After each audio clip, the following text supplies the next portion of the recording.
மரியாதைக்குரிய கவிஞர், படைப்பாளர், பாடகர் என்று பன்முகத்திறமையால் மக்களை கவர்ந்திழுத்து இன்று உங்கள் முன் என்னை பேச அழைத்த ஞானசித்தன் என்று அழைக்கப்படுகின்றார்.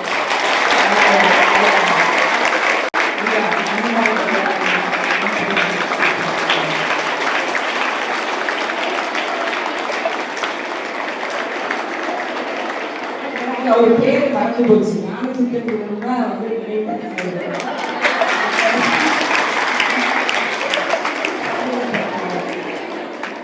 தன்னுடைய பெயரை மறைத்து இன்னொரு பெயர் உருவாவதற்கு ஒரு அடையாளமாக உருவாக்கிய பட்டுக்கோட்டையார் என்று சொன்னால் கல்யாண சுந்தரம், புரட்சி கவிஞர் என்று சொன்னால் பாரதிதாசன். இப்படி தன்னுடைய அடையாளங்களை மாற்றி தனக்கான அடையாளங்களை தெரிவு செய்து கொண்ட சமூக பற்றாளர் அவர்களுக்கு ஒரு salute.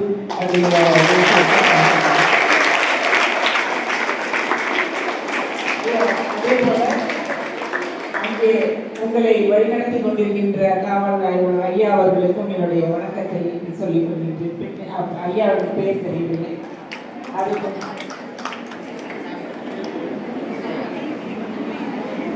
Additional commissioner of police அம்மா, நமக்கெல்லாம் ஒரு முன்னோடியாக இருக்கக்கூடிய திருமதி மகேஸ்வரி ஐபிஎஸ் அவர்களுக்கு என்னுடைய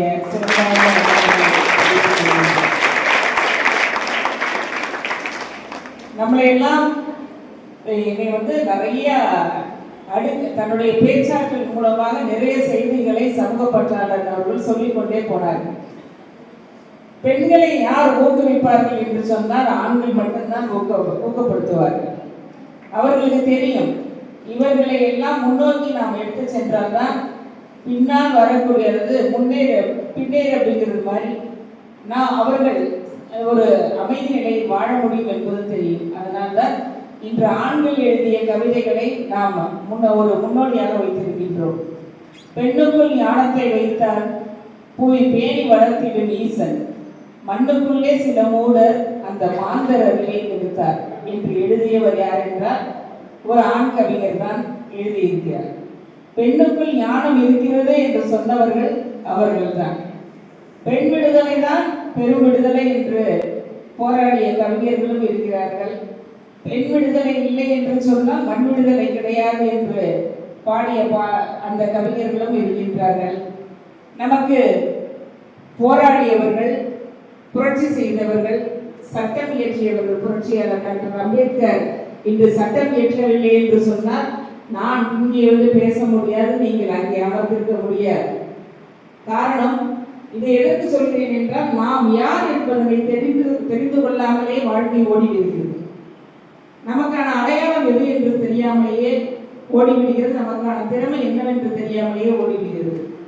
ஒரு புத்தகத்தை வைத்துக் கொண்டிருந்தால் இவர்தான் என்கின்ற ஒரு அடையாளத்தோடு இன்னும் இந்த 2000 ஆண்டுகளாகி இந்த சமூகம் மாற்றம் பெறாமலே இருக்கிறது.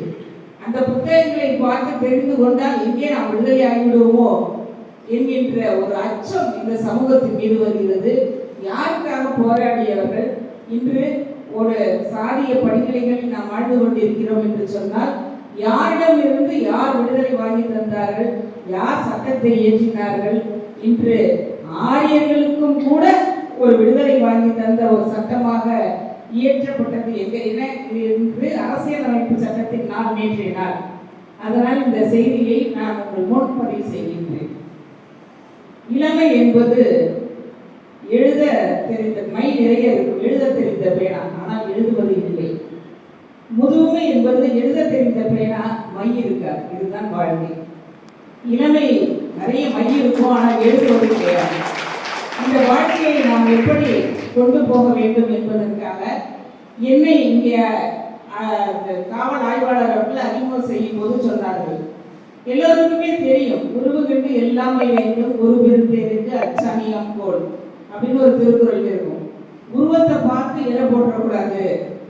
ஒரு உயரமா எனக்கு என்ன அப்படின்னா, காவல் ஆய்வாளர் சொன்ன, ஐயா நான் உயரம் குறைவாக இருப்பதனால் பார்வையாளர்களை நான் பார்க்க முடியாது, அதனால் இங்கே ஒரு மேடை என்னுடைய இருக்கைக்கு உயரமாக்குங்கள் என்று சொன்னேன். அவர்